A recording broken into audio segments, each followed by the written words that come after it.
Okay, well, we are running perfectly on time, so I'll move on to the final speaker for this session. Apologies again for my awful pronunciation. Now we have a talk on arqueologia and cultura digital, MAE and USP, a accessibilidade do patrimônio arqueológico by Dr. Mauricio André de Silva, who is a museum educator, archaeologist, and educational coordinator at the University of Sao Paulo Museum of Archaeology and Ethnology. Mauricio has a PhD and master from the postgraduate program in archaeology at the same institution, and he's a museum professional who has developed action on many fronts of museum communication and has experience in the areas of archaeology, museology, museum education, oral history, and ethnography.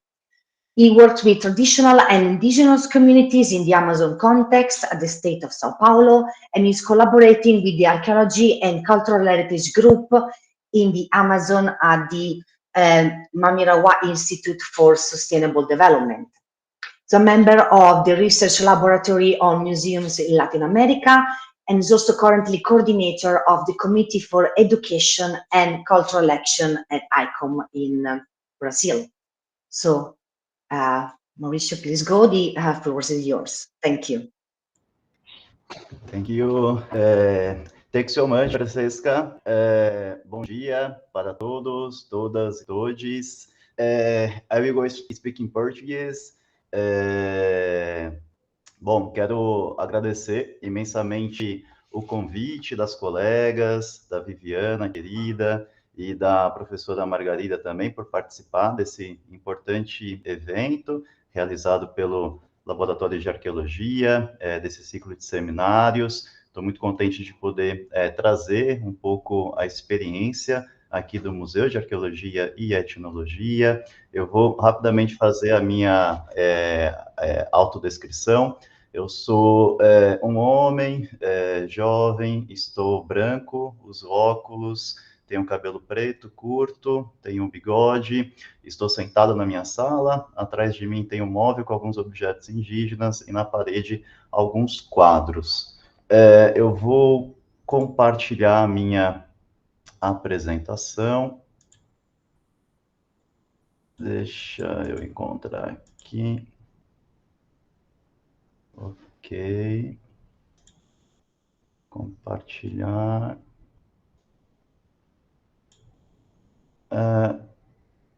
Todo mundo, vocês conseguem ver?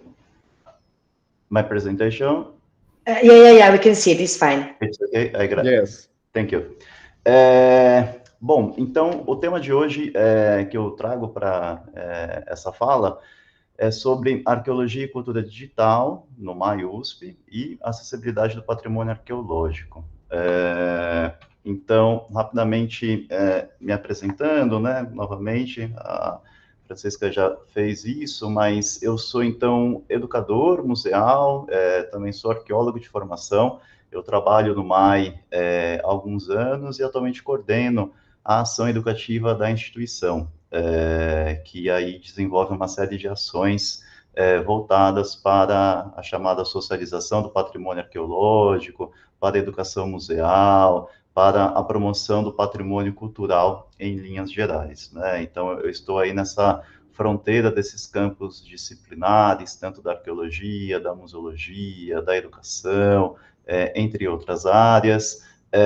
Eu também tenho uma atuação em outras localidades do país, como também foi comentado. Eu atualmente sou pesquisador colaborador no Instituto Mamirauá, onde tenho tido a oportunidade de trabalhar com comunidades ribeirinhas no contexto amazônico, onde especialmente podemos aprender outras noções sobre a nossa prática, sobre o patrimônio arqueológico, sobre a socialização do patrimônio, entre outras frentes, né? Então, a minha fala, ela parte desse lugar. Eu também não sou um especialista, eu não pesquiso a fundo a temática da cultura digital, mas como um educador museal que coordena coordena essa área do Museu de Arqueologia e Etnologia aqui da USP, esse tema ele me interessa, né? E numa linha muito paulo-freireana, naquela perspectiva que nós precisamos sempre nos interessar pelo universo que os nossos educandos trazem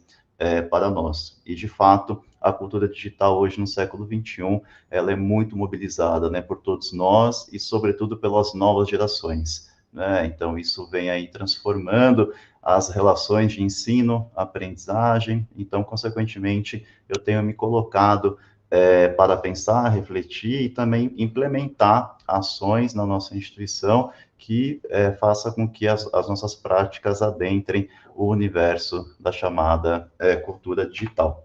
Então, bem pontualmente, né, para quem ainda não conhece o MAI, o Museu de Arqueologia e Etnologia, ele é um museu universitário que trabalha nessas três grandes frentes, ensino, pesquisa e extensão, né, que trabalha com essas três grandes áreas do conhecimento, e o educativo, ele está inserido nessa parte da extensão, né, pensando na comunicação museológica e justamente nesse movimento de compartilhar as pesquisas desenvolvidas pela nossa instituição, essas pesquisas de ponta que vêm ajudando a trazer outras noções sobre tanto a área da arqueologia como a área da etnologia, né? Para quem não conhece, quiser conhecer mais, pode entrar no nosso site, nas nossas redes sociais e conhecer um pouco mais o nosso trabalho. Então, a minha fala também, ela parte deste lugar, dessa instituição, de um museu universitário, que tem esse compromisso, então, de socializar, de compartilhar os conhecimentos que vêm sendo produzidos com a sociedade. Então, eu também quero fazer essa reflexão de hoje sobre a cultura digital e o patrimônio arqueológico a partir desse lugar específico que é, bom, como estamos implementando práticas que contribuam para a socialização e a comunicação dentro desse viés aí da chamada cultura digital. Rapidamente, só para contextualizar, então, o MAI ele possui uma longa trajetória no oferecimento de ações voltadas, direcionadas para diferentes públicos, então são 4 décadas de história, e hoje vem estruturado aí, as nossas ações estão estruturadas em diferentes programas, não vou entrar aqui em detalhes, para quem depois quiser conhecer mais, podem me escrever, ou entrar nas nossas redes e no nosso site para conhecer esse nosso trabalho, mas o compromisso amplo, então, da ação educativa é fazer com que as nossas coleções elas sejam revisitadas por perguntas do presente e que a gente também consiga cada vez mais fazer com que a nossa instituição ela se torne relevante socialmente, né? E para isso precisamos a todo instante democratizar cada vez mais as nossas práticas, os nossos espaços, tentando trabalhar com diferentes públicos e também dedicando uma atenção específica para esses não públicos, né? Então, quem são essas pessoas que não nos visitam e por quê? E dentro de uma perspectiva mesmo de democratizar e de ampliar o acesso da nossa instituição e das nossas coleções para diferentes públicos que compõem aí a sociedade brasileira que é tão diversa. Bom, então eu parto aqui dessa reflexão sobre o universo da cultura digital, trazendo este momento que foi a pandemia da Covid-19 que todos nós passamos, e aqui do ponto de vista institucional, trouxe uma grande mudança, né, em relação às nossas práticas, porque até então estávamos muito voltados, né, pensando aqui a área educativa do museu, voltados para esse trabalho, digamos, presencial e esse trabalho com a materialidade, com os públicos no museu. Então, a pandemia, eu acho que, de fato, ela fez com que essa discussão, que já é de longa data sobre a cultura digital, mas ela deu esse chacoalhão aí em todos, né, no sentido de nos jogar para esse campo, né, a partir do isolamento, e isso trouxe uma série de consequências, isso trouxe uma série de situações para as instituições e para o desenvolvimento dos nossos trabalhos e das pesquisas, mas eu acho que, tirando aí todos os problemas que nós enfrentamos, esse movimento, ele acelerou, né, a nossa inserção, né, ou mesmo fez com que as instituições dedicassem um olhar mais atento para esse crescente campo que vem aí tomando o mundo como um todo, não é? Então, a pandemia, acho que, de fato, ela fez essa virada para a gente aqui, eu acho que como instituição também, nós, a partir da pandemia, tivemos que implementar uma série de ações dentro do campo da chamada cultura digital, e também, por outro lado, aí, se despir de alguns preconceitos, né? Então, eu também, como um educador museal, eu sempre acreditei imensamente no trabalho olho no olho, digamos assim, nesse trabalho presencial. Eu tenho um interesse pelo campo da cultura digital, mas foi justamente a partir da pandemia que eu comecei a perceber, então, essas potencialidades da gente ocupar esse espaço. E, rapidamente, também acho que para contextualizar esse desafio, o nosso trabalho educativo, aqui voltado para o patrimônio arqueológico e etnográfico, ele sempre teve essa centralidade do trabalho com a cultura material, né? Então, esse trabalho presencial, ele é estruturante aí dessas 4 décadas de ações educativas que a gente vem desenvolvendo na instituição, né? Então, esse contato com o objeto, com a materialidade, e o que essa relação ela pode promover, né, em termos de ampliação de visões de mundo, em termos de perguntas que isso pode gerar, esse tipo de prática sempre foi estruturante das nossas ações, né, desde o final aí dos anos 80, né? A gente estrutura, pensa, reflete, pesquisa e produz conhecimento sempre a partir dessa relação, né, que a gente pode aqui até trazer esse conceito da Valdisa Russell Camargo Guarnieri, desse fato museal, né, desse fato museológico, que é a relação das pessoas com a materialidade em um determinado espaço específico. E, obviamente, que com o universo digital, essas relações, elas mudam, né, e esses atores e agentes e cenários, eles também se amplificam, e a partir da pandemia, então, o MAI e aqui a ação educativa, ela passa a investir, né, na produção de conteúdos para a web, e ainda num movimento muito tímido, dentro dessa perspectiva. Eu acho que o primeiro movimento foi, então, levar o nosso processo de formação, que é um processo também que vem desde as décadas de 80, que é conhecido aqui no estado de São Paulo, na cidade de São Paulo e no país como um todo, né, como um espaço de referência para a formação desses professores que querem trabalhar com arqueologia, que querem trabalhar com conceitos da antropologia, com a questão da diversidade cultural. Então, migramos para o universo digital a partir aí de 2021, realizando, então, esse trabalho de formação, chamando diferentes convidados e convidadas para debater alguns temas importantes, não só, né, para a nossa equipe, mas também para pensar aí as áreas da arqueologia, etnologia e museologia. Então, essas formações, elas estão disponíveis no nosso canal do YouTube, do museu, né? Um outro movimento que a pandemia fez com que o educativo ele ampliasse suas ações foi a produção de conteúdos também para as nossas redes sociais. Então, atualmente o MAI ele tem 3 redes, o Facebook, Instagram e YouTube, que é uma plataforma importantíssima de comunicação com a sociedade, e é um trabalho feito assim em parceria com diferentes áreas do museu que fazem a gestão e a curadoria desses conteúdos e produção dessas informações que são compartilhadas. E também, novamente, né, eu acho que a pandemia ela fez com que nós olhássemos para essas plataformas a partir de outras perspectivas, não só no sentido de informar aquilo que está acontecendo, mas também elaborar, pensar e desenhar conteúdos específicos para esse tipo de linguagem, né? Então, isso também nos demandou aí um processo de aprendizagem, né, de lidar com essa outra gramática, tanto dessas redes, como da relação das pessoas que estabelecem com esses espaços, entender as temporalidades do que é você acessar um conteúdo numa plataforma como o Facebook, como o Instagram. Então, isso também demanda aí uma transformação na maneira como nós comunicamos o nosso próprio patrimônio, né?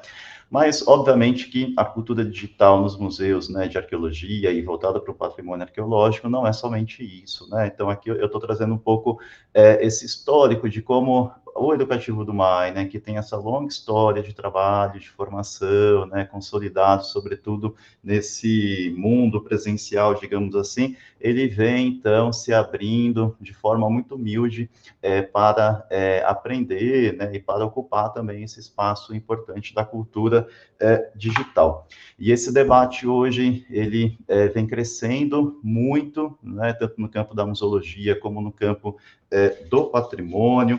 Então, aqui eu trago, por exemplo, só para ilustrar, né, alguns desses movimentos que vêm mobilizado aqui as nossas reflexões, como esse dossiê que foi lançado em 2021, pela revista de Museologia e Interdisciplinaridade, que é esse dossiê voltado aí para pensar a cultura digital no campo dos museus e da museologia, e que apresenta um cenário muito vasto, né, do que seja essa cultura digital voltada para o campo dos museus, né, que aí passa pela discussão do que é o virtual, do que é o digital, a digitalização de acervos, os estudos e práticas em realidade virtual, a realidade aumentada e a produção de jogos, né, direcionados aí para a abordagem dos acervos dessas instituições, a inteligência artificial, o tratamento e preservação de acervos digitais, as exposições imersivas também, no universo digital, a virtualização do patrimônio cultural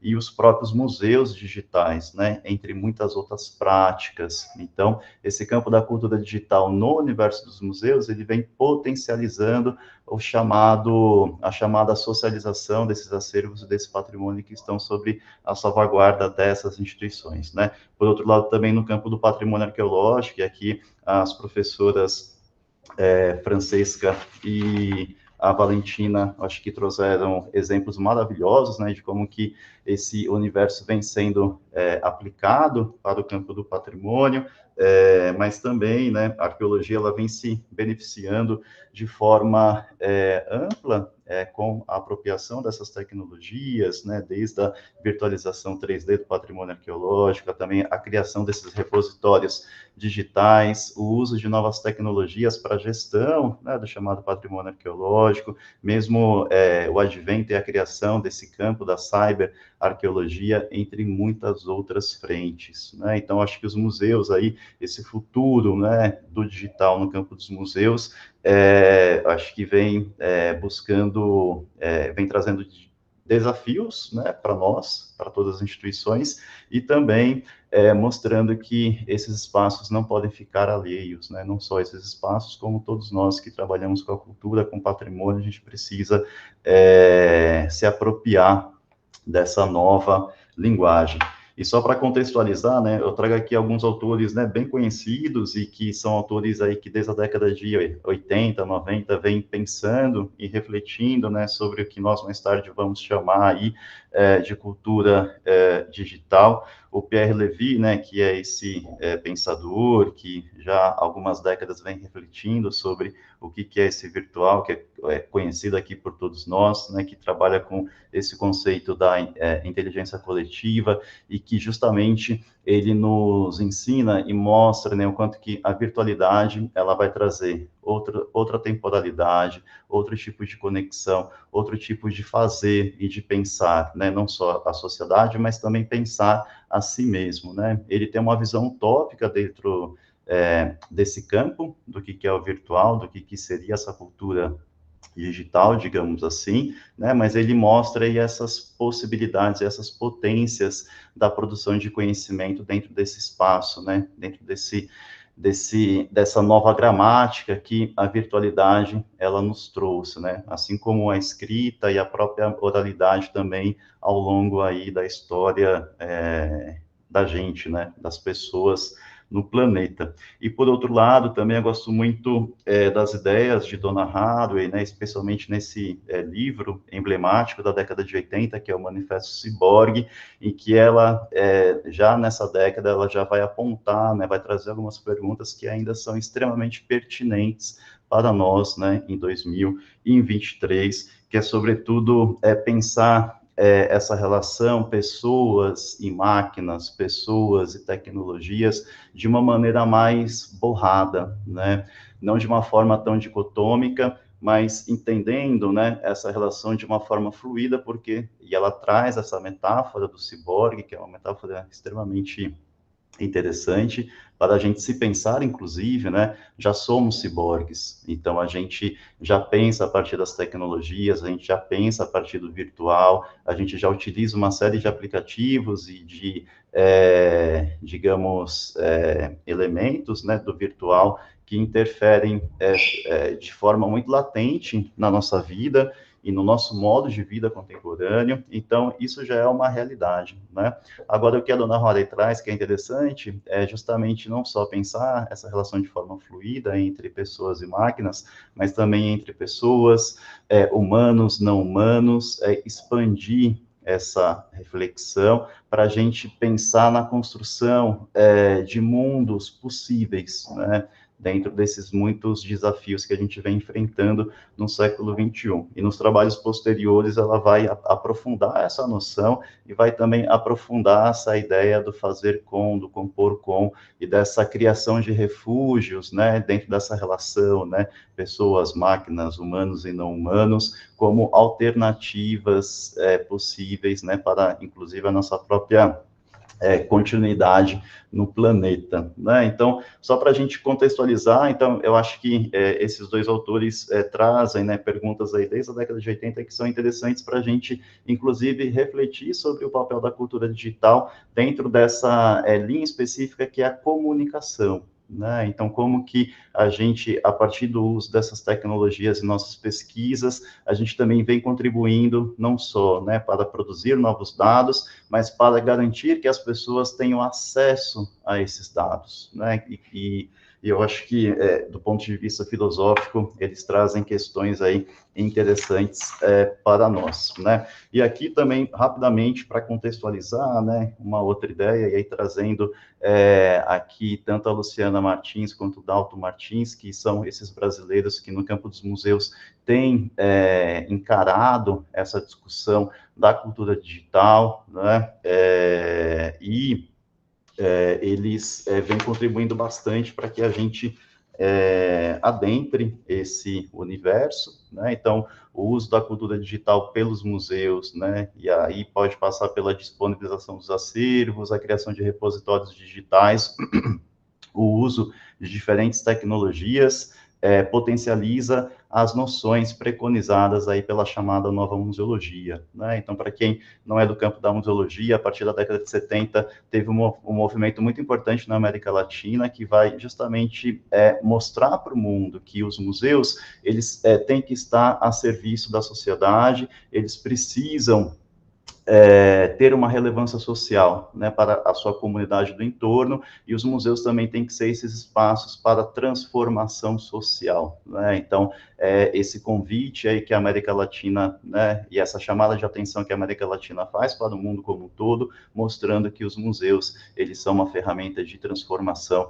da realidade social, né? E quando, então, a Luciana e o Dalton, né, reforçam que a cultura digital, ela pode potencializar esses conceitos da nova museologia, justamente nesse lugar, né? Então, a cultura digital, ela pode contribuir para a transformação do mundo, e ela pode contribuir para a gente conseguir avançar como a diminuição da desigualdade, a diminuição do acesso à informação, entre muitas outras frentes. E do ponto de vista educacional, a entrada dos museus, e aqui também pensando no patrimônio arqueológico, no universo da cultura digital, ele tem, sobretudo, um desdobramento que é o educacional. Ele tem uma potência do ponto de vista da educação, que é incrível, né? Porque é justamente ocupando esse espaço da web com conteúdo de qualidade, com conteúdo que tem essa verificação científica, digamos assim, que tem esses dados robustos, né? Que tem produzido por instituições seguras, né?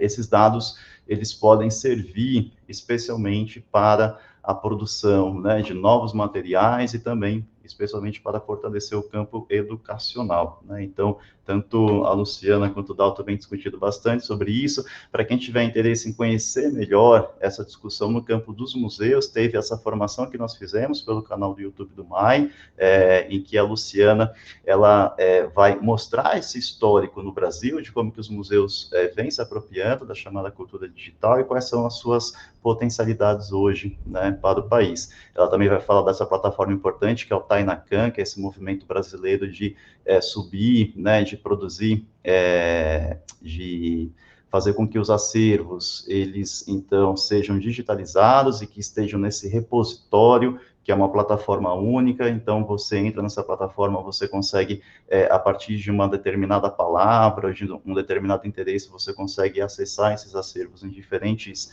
instituições, né? Atualmente, também, esse ano, foi lançado o projeto Brasiliana, que tem a ver com o Tainacan, que é especialmente esse movimento das instituições brasileiras no sentido de disponibilizar os seus acervos na internet, né, para pesquisa, para usos educacionais, para comunicação, entre muitas outras frentes. E esse movimento, ele é interessante porque, a partir do momento em que esses acervos, eles estão disponibilizados na web, a gente dilui essa figura, digamos, do curador e do especialista que vai selecionar aquilo que as pessoas devem ou precisam ver naquele determinado momento, né? Então, a partir do momento em que o acervo da instituição está disponível, o público ele também potencializa esse lugar de curador, né? Eu tenho essa visão do processo curatorial de uma forma horizontal, né? Que todos nós somos curadores, educadores, especialistas, conservadores, e o próprio público, né? Ele também é curador quando ele visita uma determinada exposição, e com esse movimento, então, de disponibilizar os acervos dentro desse universo digital, a gente convida ainda mais as pessoas para ocuparem esse espaço do co-criar, do co-produzir e de produzir novos conteúdos a partir desses materiais que estão sobre a salvaguarda das nossas instituições. E aqui no MAI, como que isso vem acontecendo, né? Eu acho que eu não poderia deixar de falar de alguns laboratórios que, de forma pioneira, vêm investindo nesse universo, né, como o caso do LARP, coordenado pelo professor Wagner, pela professora Mabel, que aí, né, de forma pioneira, vem produzindo uma série de materiais que vem contribuindo para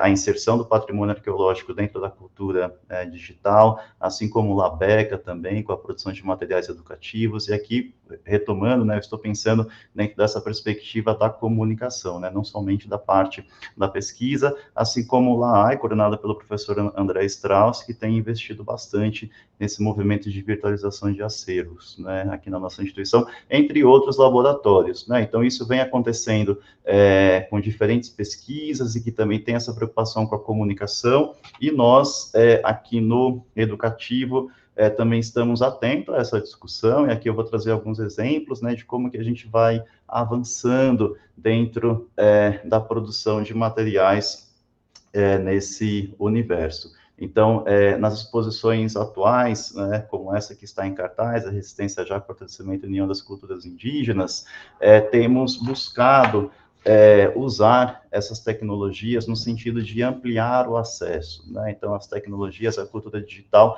ela pode contribuir para que a gente avance nessa discussão da acessibilidade, né? Que é um outro debate importantíssimo que a gente precisa fazer, não só no universo real, digamos assim, mas também no universo digital. Então, como que as pessoas que são aí marcadas por diferentes, que têm diferentes marcadores sociais da diferença e também diferentes condições, elas conseguem se apropriar, elas conseguem usufruir desses nossos conteúdos. Então, aqui no caso das exposições físicas, temos aliado a tecnologia para contribuir com a acessibilização das nossas exposições, como a produção de audioguia com audiodescrição e videoguia com intérprete de Libras, que podem ser acionados com esses QR Codes, né? Então, criando aí essa experiência desses visitantes no espaço real, mas que também está ali conectado com esse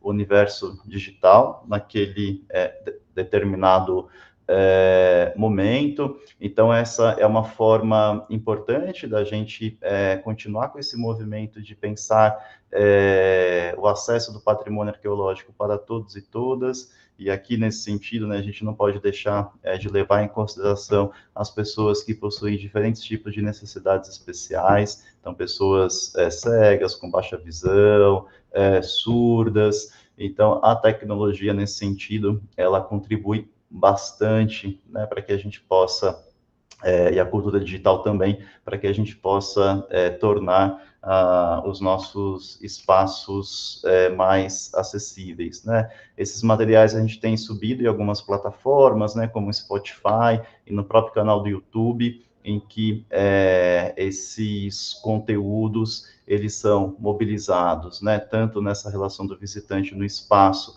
com as obras, mas também ele não deixa de ser uma experiência digital imersiva que a pessoa pode fazer dentro da sua própria casa, sem necessariamente estar aqui no museu. Então, no caso desse material produzido para pessoas surdas, né, que estão disponíveis no nosso canal do YouTube, a comunidade surda, ela ficou muito feliz, né, com, aqui no Brasil, com esse tipo de conteúdo, porque uma das questões, né, que a comunidade trouxe é que, em relação à temática indígena, existe atualmente poucos materiais, né, voltado para a comunidade surda, que explore a temática indígena, né?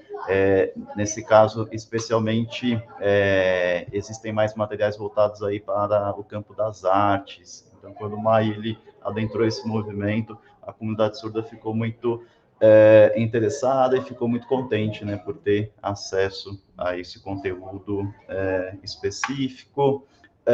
Um outro movimento, né, então, MAI, como eu comentei lá no início, a gente tem esse foco na materialidade, na cultura material e no trabalho, né, com o manuseio dessas peças. A gente tem uma longa história aí, 4 décadas de produção de materiais nesse sentido, né, que são os nossos famosos kits pedagógicos, e especialmente influenciado por essa discussão da cultura digital, né? Atualmente, esse ano e no próximo, estamos no processo de desenvolvimento desse novo material pedagógico, que é o kit africano e afro-brasileiro do MAI, que vai ser um material composto, né, que traz essa centralidade da cultura material, né, com esses objetos que estarão presentes nessas maletas, mas também nós iremos fazer uma versão digital, né? Então vai ser aí o nosso primeiro kit, digamos, pedagógico, que também terá essa versão digital, porque nós avaliamos, né, que o kit físico, ele é extremamente importante,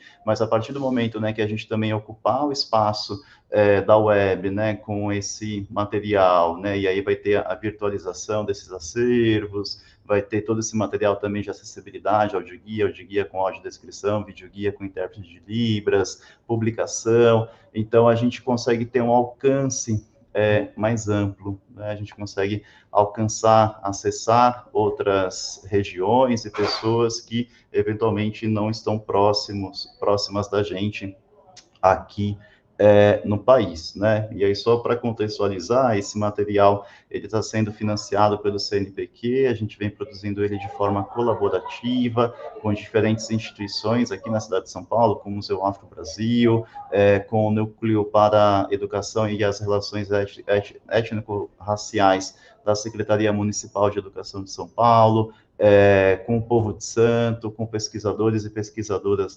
da comunidade negra. Então, a ideia é que esse material, né, que está sendo construído e que vai levar em torno de 2 anos para ficar pronto, nós teremos, então, esse material pedagógico, né, que vai trabalhar tanto com as questões contemporâneas, como também com a história da comunidade africana, e que terá tanto materiais arqueológicos, etnográficos, ele possa, então, ter essa versão física, mas também essa versão digital, né? Dentro dessa perspectiva de que os museus, os educativos, né, necessitam e também precisam ocupar o espaço da web com conteúdos e materiais de qualidade, né? E aí, para finalizar, eu trago aqui alguns desafios, né, para a gente aqui no MAI, e também eu acho que a gente pode estender isso para outras instituições, né, que trabalham com patrimônio arqueológico, mas também com patrimônio cultural, de forma mais ampla, mas hoje eu acho que a principal demanda é justamente esse esforço institucional para que se criem esses repositórios digitais, onde essas coleções, né, e esses acervos, eles estejam disponibilizados, porque a partir desse movimento, a gente, as outras áreas, assim como os públicos que interagem com essa instituição, podem se apropriar dessas coleções e desses acervos de muitas formas. E a gente também amplia essa noção da função social dessas instituições a partir do compartilhamento dessas coleções no espaço da web, né?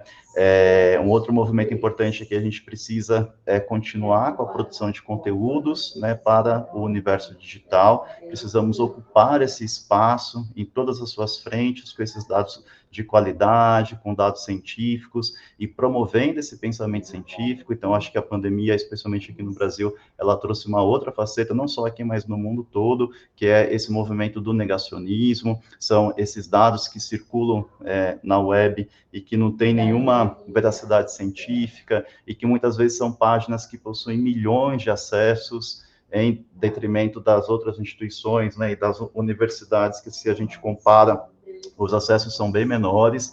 Então, precisamos, né, temos que ocupar como esse movimento político mesmo da produção de conteúdos de qualidade, né? Se a gente não ocupar, outros setores já estão lá ocupando, produzindo desinformação e outros problemas, acarretando aí situações difíceis para as sociedades democráticas, né?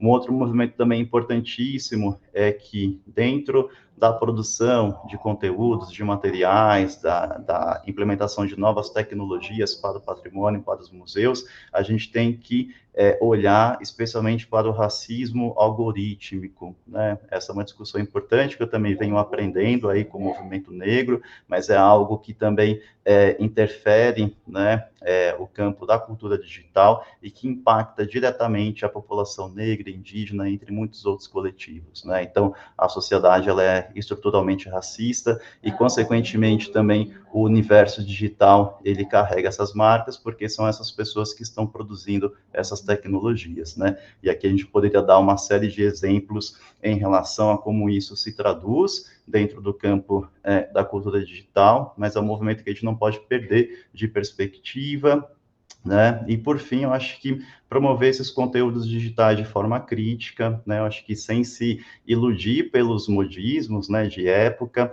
e também, no nosso caso aqui, pensar essa cultura digital a partir desse sul global e desses desafios de uma sociedade como o Brasil, que ainda, infelizmente, ela é extremamente desigual, né, e que uma boa parte da sociedade não tem acesso de qualidade à internet. Então, acho que as nossas instituições, nós precisamos, sim, olhar para a cultura digital, mas nunca abrir mão também desse nosso trabalho que a gente realiza, digamos, no universo presencial, porque a nossa realidade, ela nos chama, ela clama para que a gente, de fato, ocupe esses dois lugares, né? A gente ainda, no caso da realidade latino-americana, precisamos resolver problemas, assim, muito básicos, né? Como a desigualdade, o acesso à própria tecnologia, o acesso à conexão de qualidade, entre outras situações, né?